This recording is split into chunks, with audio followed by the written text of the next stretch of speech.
We are watching the collapse of an empire happening in real time. This week, we saw one of the biggest stories in the world happen about 30 miles from where I am right now in Saudi Arabia. Here in the Middle East, everyone is talking about it. But the story got almost zero attention because Donald Trump was arrested and the news media decided to send every camera they own to cover that story, even using helicopters, following Trump's car like it was a O.J. Simpson and a white Bronco story. But some news organizations took the moral high ground and they told us they refused to cover the Trump story. So Rachel Maddow is above it all. But did she cover the biggest story in the world? Nope. Instead, she spent actual minutes telling us why MSNBC is a great news organization. Is making remarks tonight from his home in Florida. It is just getting started. So far, he's just giving his normal list of grievances. We don't consider that necessarily newsworthy, and there's a cost to us as a news organization of knowingly broadcasting untrue things. So instead of covering real news, they spend time telling us how great they are. That's time well spent. Meanwhile, you'll be able to tell your kids where you were when the United States of America did exactly what the Roman Empire did and utterly collapsed. Because all of the signs were there, staring us right in the freaking face. But the news media were on lunch break or out smoking a cigarette. This week, we got our clearest sign yet that America is in serious economic trouble. And I'm going to show you what happened in Saudi Arabia and China that is sending shockwaves through Washington and the Middle East right now. The Biden administration is, of course, hiding it from you. They don't want to talk about it. But I'll show you this in a minute. But first, I'm not being hyperbolic when I say that the United States is mirroring almost exactly what led to the fall of the Roman Empire. Just dive into the research. Because during the late Roman Empire, the government found itself in almost the exact same situation as the United States today. The Romans facing massive military spending to satiate their continued expansion.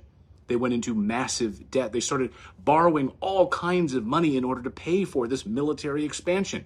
It all created a downward debt spiral that consumed the Roman Empire, and they couldn't get out of it. Today, the U.S. government is also facing skyrocketing levels of debt, with the national debt currently sitting at $33 trillion. This level of indebtedness is unsustainable. How are they going to get out of this? The United States now has over 750 military bases around the world. It's one of the most infuriating things in the world to me. It's spending billions to overthrow other governments around the world. Here was Senator John McCain in Ukraine in 2013 admitting they're in the process of regime change. Senator, you have just addressed the crowd of protesters there yourself in Kiev.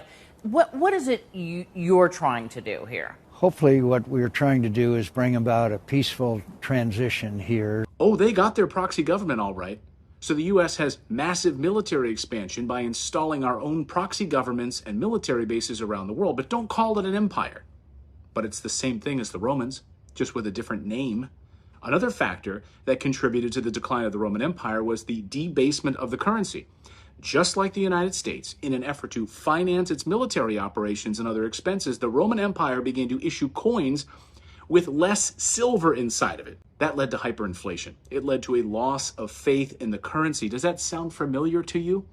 Where have I heard this before? Only this time, the difference is that the United States dollar isn't tied to any gold or any silver. It's tied to nothing. The U.S. dollar is backed up by debt and U.S. military power.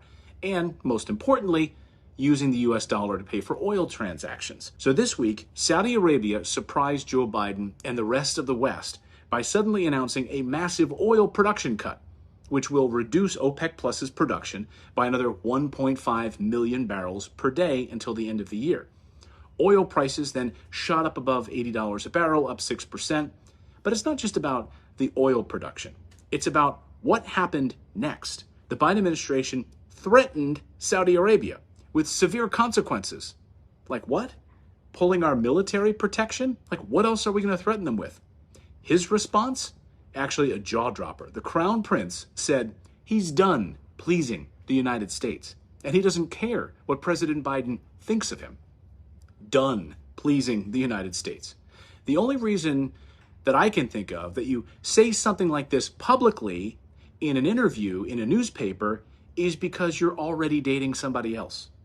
And the Saudis are now fully engaged with China and Russia. This game is over for the United States. Now, for a few years now, Saudi Arabia has been moving away from the United States. then candidate Biden said they need to be treated like they're a pariah, like the pariah they are. Remember this? And I would make it very clear, we were not going to, in fact, sell more weapons to them. We were going to, in fact, make them pay the price and make them, in fact, the pariah that they are. But then suddenly we needed cheap oil, and Biden flew over to the kingdom to kiss the ring of the crown prince. It was embarrassing. And then this moment happened. Reporters at that meeting yelled out, "Hey, Mr. President, is Saudi Arabia still a pariah?" Just watch the crown prince laugh about it during that question. President Biden, is Saudi Arabia still a pariah? President Biden. Thank you. Thank you. Now, we've relied on them for their oil reserves, and they relied on us for our military protection. It's been a mutually beneficial relationship, but that's all changing now. They're starting to look beyond the United States for allies and are forging closer ties with countries like China and Russia. So what does this mean for the United States? Well, for starters, it means we're going to lose a boatload of money. Saudi Arabia is one of the world's largest oil producers, and we've been buying their oil for years. They start selling to China and Russia instead, and now we're going to have to pay more for our oil. Just sitting here in this port, watching the Saudi Arabian oil barges leave port and go out. It's an amazing sight to behold. So that's going to hit the American consumers very, very hard, as everything from gas prices to heating bills will go up. But it's not just oil prices that will be affected. Saudi Arabia is also a major investor in the United States. They own a lot of our debt, and they invest heavily in American companies. If they start pulling their money out of the United States, it's going to hurt our economy. It's already happening. Just look at the inflation numbers.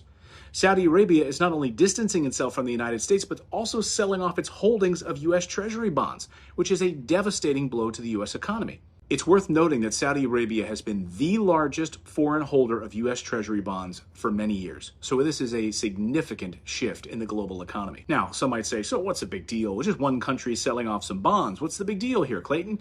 Well, let me explain. Because U.S. Treasury bonds are a critical source of funding for the United States government, and they are used to finance everything from Social Security, Medicare, military, infrastructure, everything. And when a country like Saudi Arabia sells off large amounts of these bonds, it puts downward pressure on the prices, which means that the United States government now has to pay higher interest rates to attract new buyers.